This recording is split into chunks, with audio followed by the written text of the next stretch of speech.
Selamat berjumpa kembali di channel Belajar Bersama Pak Gi. Terima kasih kepada pemirsa yang telah bergabung di channel Belajar Bersama Pak Gi. Dukungan Anda sangat berarti untuk tetap berbagi ilmu dan mempersembahkan konten-konten yang bermanfaat. Jangan lupa untuk menyimak video-video terbaru dan membagikannya kepada teman-teman kalian agar lebih banyak lagi teman-teman yang bisa bergabung belajar bersama Pak Gi. Tetap semangat dan selamat belajar.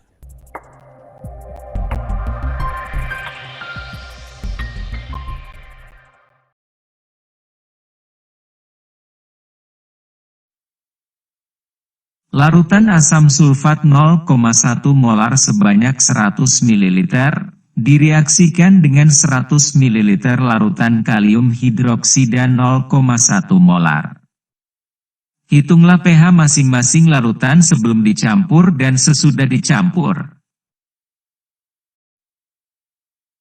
Larutan asam sulfat 0,1 molar sebanyak 100 ml, direaksikan dengan 100 ml larutan kalium hidroksida 0,1 molar.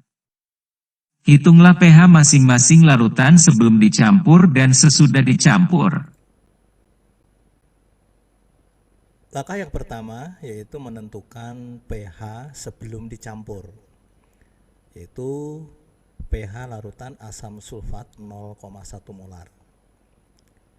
Untuk menyelesaikan soal ini, maka kita tuliskan terlebih dahulu reaksi ionisasi asam kuat dari H2SO4, di mana asam sulfat akan menghasilkan ion 2H+ dan SO4 2-. Artinya bahwa perbandingan koefisien asam sulfat dengan ion H+ adalah 1:2. Sehingga dari sini kita bisa menuliskan konsentrasi H+ adalah A kali M, A-nya adalah 2, konsentrasinya adalah 0,1, sehingga konsentrasi H+ adalah 2 kali 10⁻⁻1 molar. Kemudian rumus pH adalah min log konsentrasi H+, sehingga sama dengan min log 2 kali 10⁻⁻1 sama dengan 1 min log 2. Logaritma 2 nilainya adalah 0,3, sehingga pH-nya adalah 0,7. Selanjutnya yaitu menghitung pH larutan KOH 0,1 molar. Adapun reaksi ionisasi dari KOH yang merupakan basa kuat adalah KOH akan menghasilkan ion K+ dan anion OH-, ya, 1:1. Sehingga dari sini kita bisa menuliskan konsentrasi OH- sama dengan B kali molar, ya. B-nya adalah 1 kali konsentrasinya adalah 0,1 sama dengan 1 kali 10⁻⁻1 molar. Berikutnya, karena di sini diketahui konsentrasi OH-, maka kita hitung POH-nya. Di mana rumus POH sama dengan min log konsentrasi OH-, berarti sama dengan min log 1 kali 10⁻⁻1. Hasilnya adalah 1 min log 1. Log 1 adalah 0, sehingga POH-nya adalah 1. Berikutnya, kita tahu bahwa hubungan antara pH dan POH, pH plus POH sama dengan PKW, yaitu tetapan air, di mana tetapan air ini besarnya adalah 14, 10⁻⁻14, ya, KW-nya.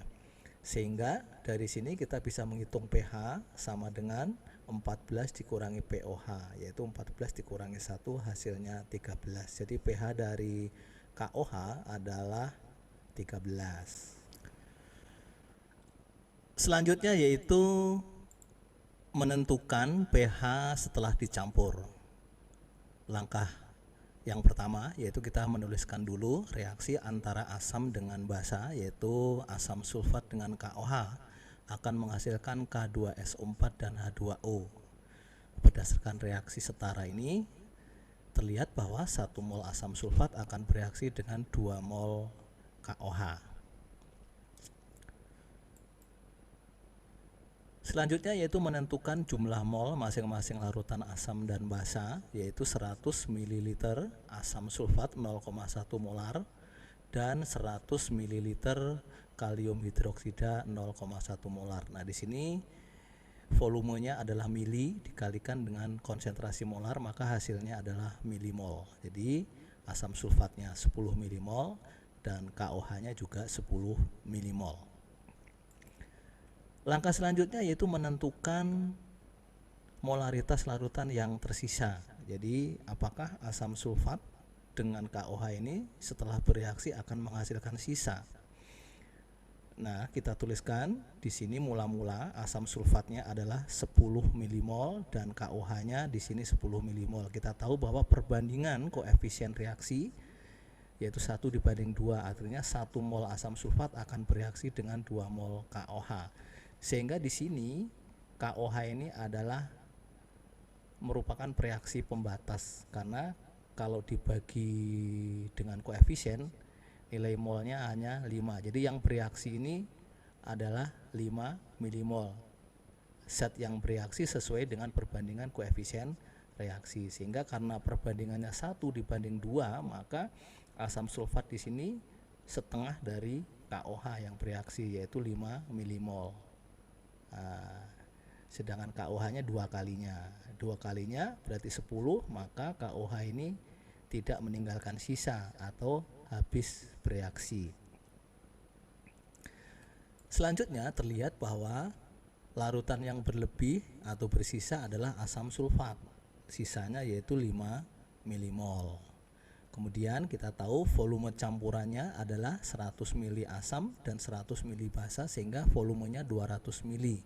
Dari sini kita bisa menentukan molaritas asam sulfat yang tersisa, yaitu 5 milimol dibagi 200 mili, hasilnya adalah 0,025 molar atau 2,5 kali 10 pangkat min 2 molar ya. Selanjutnya yaitu kita menentukan konsentrasi ion H+ dari asam yang tersisa, yaitu asam sulfat. Reaksi ionisasinya menghasilkan ion H+ sebanyak 2 atau A-nya sama dengan 2, sehingga konsentrasi H+-nya dapat dihitung sama dengan A kali M, yaitu 2 kali 0,025, hasilnya adalah 0,05 molar atau 5 kali 10 pangkat min 2 molar. Nah, dari sini kita bisa menghitung pH, yaitu sama dengan min log H+ sama dengan min log 5 kali 10 pangkat min 2 atau 2 min log 5. Log 5 adalah 0,7, sehingga hasilnya adalah 1,3. Jadi pH setelah dicampur hasilnya adalah 1,3 ya. Sehingga dapat disimpulkan bahwa setelah pencampuran larutan ini tetap bersifat asam karena asam sulfat masih tersisa, sehingga sifatnya adalah asam.